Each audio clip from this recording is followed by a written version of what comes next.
Hey guys, Starbucks just released a new drink called the Chestnut Praline Latte, and this is our review.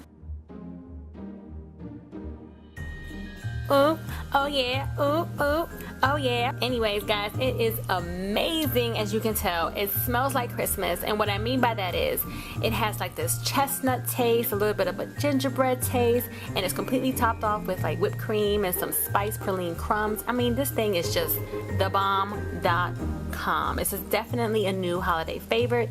A+ Starbucks. So guys, it just came out today, and be sure to get yours because this right here, yeah.